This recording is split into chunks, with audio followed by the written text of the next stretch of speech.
Hey there, this is Wendy. This is Wendy's Pride of Perfume. Here I talk about perfume, if you couldn't tell by the name of the channel. Today I'm going to do, I think it's a bit of a tag video. I saw Margie Noir. She did a 5 fragrances I love and 5 fragrances I hate. And I think it's a good idea. The way I'm setting it up is I actually have 6. Sorry, I just picked 6. And I'm doing it as I like this, but within the same group or the same within the same like perfume group really. I like one, but I don't like the other for whatever reason. So I'm kind of approaching it like that. So the other thing too is that except for actually there's some in here that I really don't care for. Maybe I do hate them. But like everybody has their own likes, dislikes, whatever. Obviously, this is not meant to offend anyone. It's nothing personal. So I'm going to start and end with Guerlain, and I'm going to start with...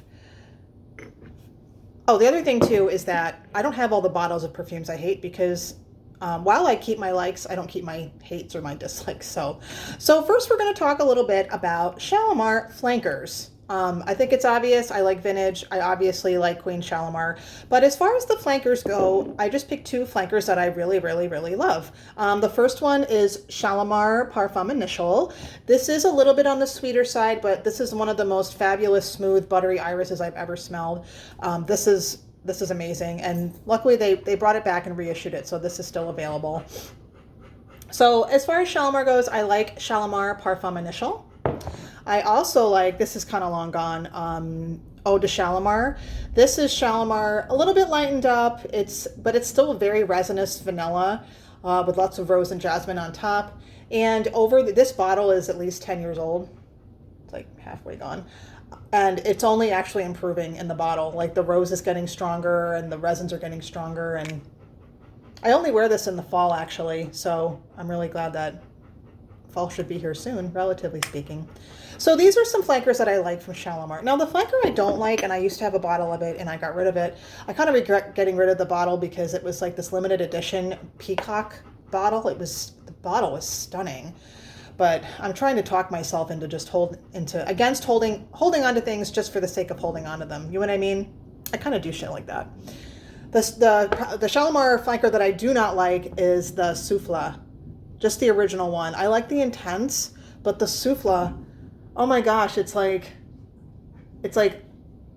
lemon candy and laundry detergent. Like the white musk that they use in that is so overpowering. That's all I can smell. And even if the top notes are like kind of interesting and kind of okay, once it burns off, it is just this like noxious laundry detergent white musk. That is all I can smell. And for me, I need Shalimar to do a little more than that.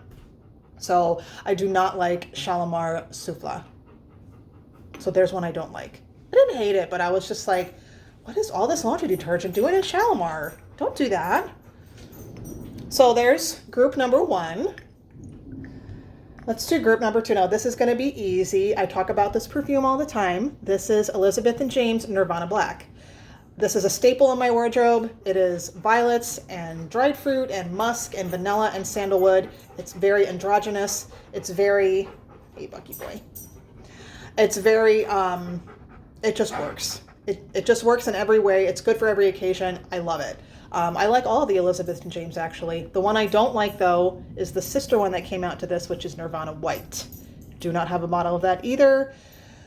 You know, that one is, I think the notes are like peony, lily of the valley, and musk, and there's really no natural extract for any of those scents, and to me it just smells like chemical warfare. I just did not like that one at all whatsoever.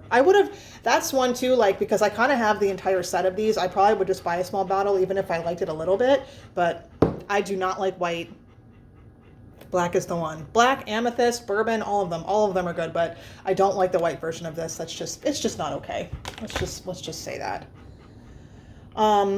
Let's talk about, okay, so I don't love this one, but the opposite to this one, I hate it so much that I almost want to talk about it. So this is Lancome Oud Bouquet.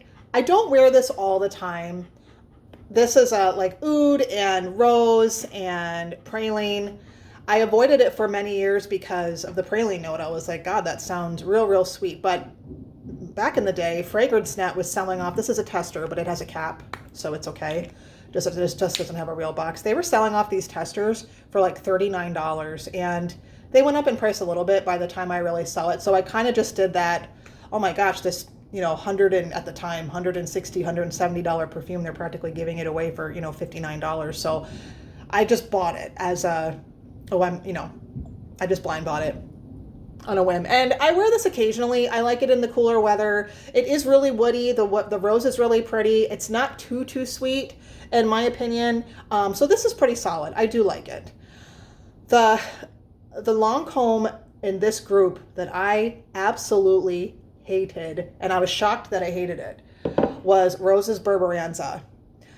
I went through this period of time maybe 2 years ago, and I actually have a couple of perfumes in this whole video that are related to that period of time, where I'm always into rose. Rose is my favorite, but I liked and I wanted dessert roses. I wanted like roses with, you know, creme brulee and, you know, peaches and syrup, and just I wanted sweet, desserty roses. Roses with cream, roses with, you know, roses with berries, like anything that was like desserty next to it.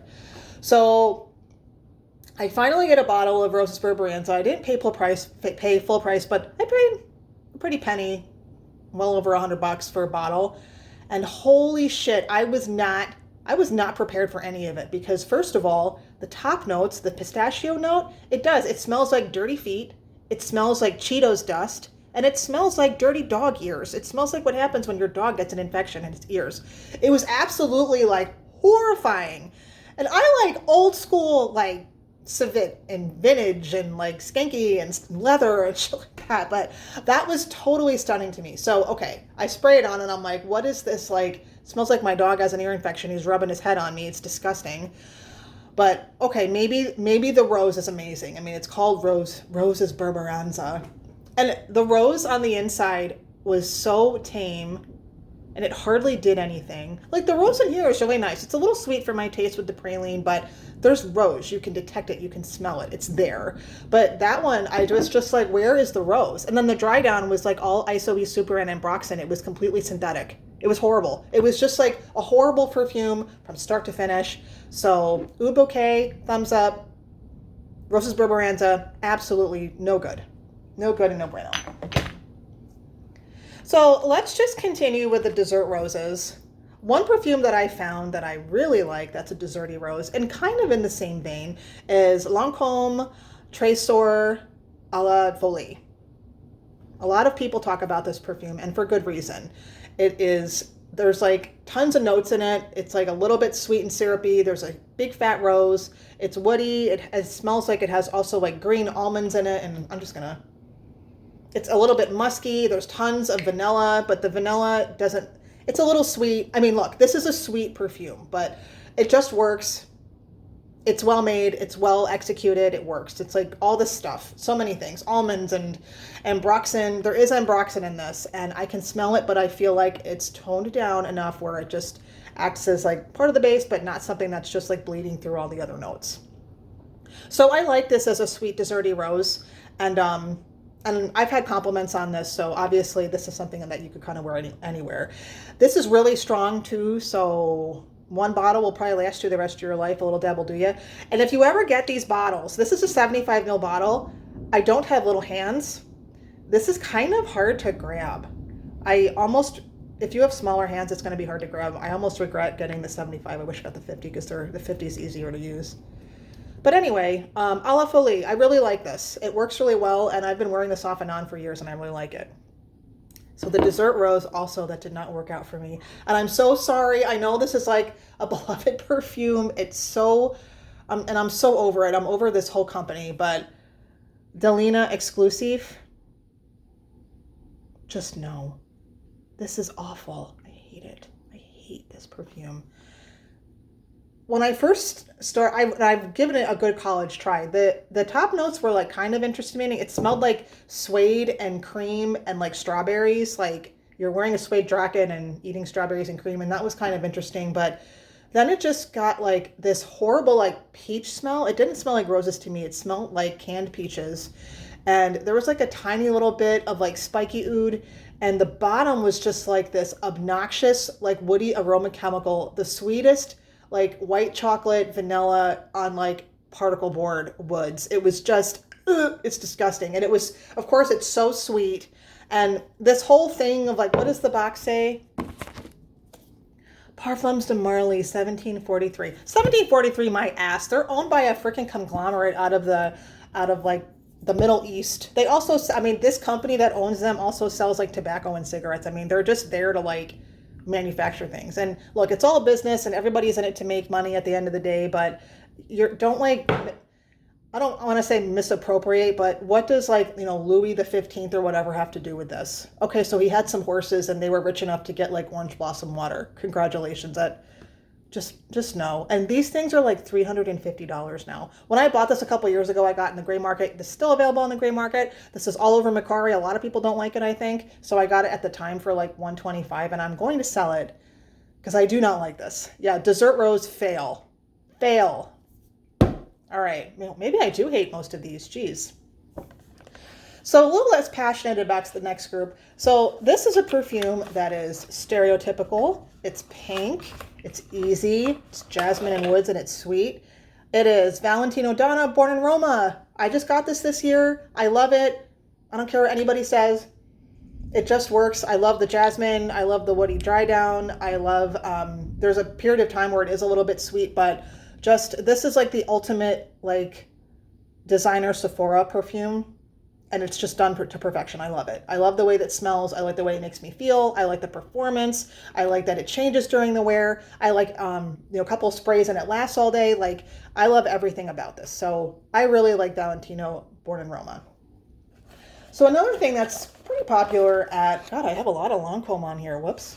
Lots of loves and hates for Lancome. I swapped for this a couple months ago. This is Lancome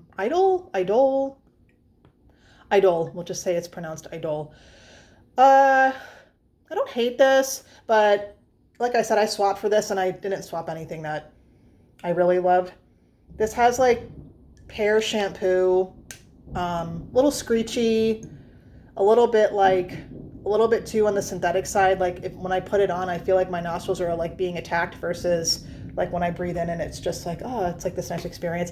This is not that great. This is not something I would ever like go out of my way for. It's a little boring.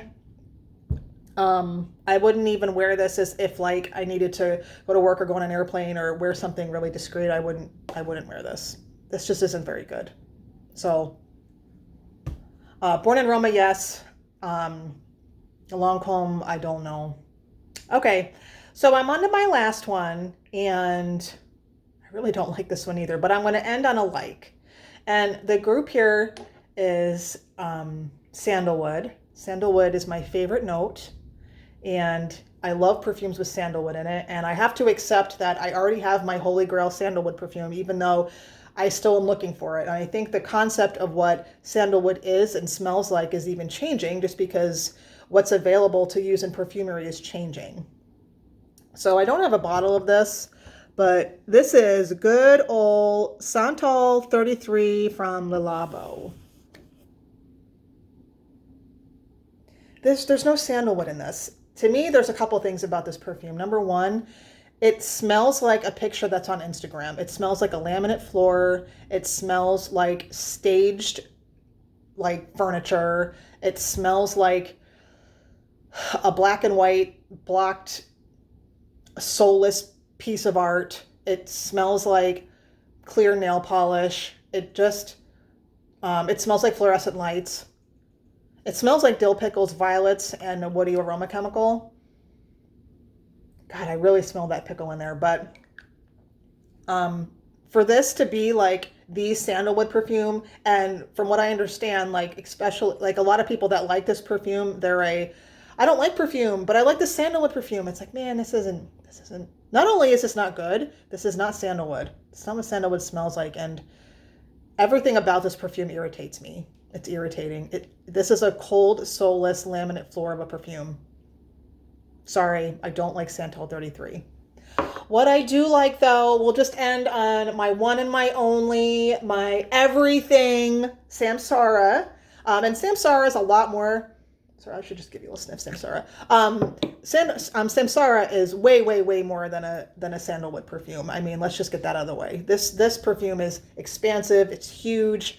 It's sweet. It's bitter. It's sour. It's woody. It's floral. It's rich. It's enveloping. It's huge. I mean, it is absolutely everything. But one of the biggest notes is sandalwood. And one of the biggest notes on the dry down is sandalwood. It's what sandalwood really smells like. Even in the red bottles, these are not the original bottles. The original bottles are clear. The clear bottles up through the red bottles, to me, have real deal sandalwood.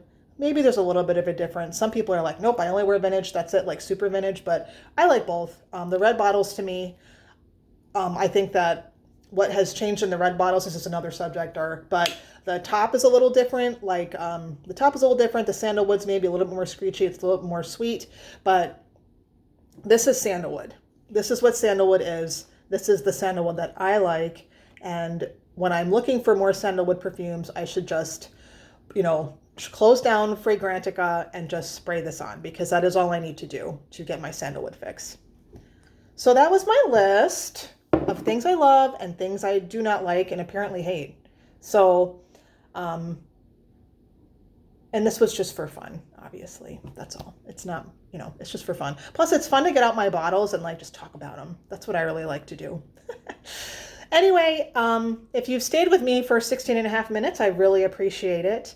And let me know what you think. Let me know what some of your loves and hates are, especially if you have, to me, I'm not really much of a gourmand person, but the fact that I actually really love this, but to me, I can just say this is garbage because this is really a sweet and Broxen bomb too, but it works. I like it.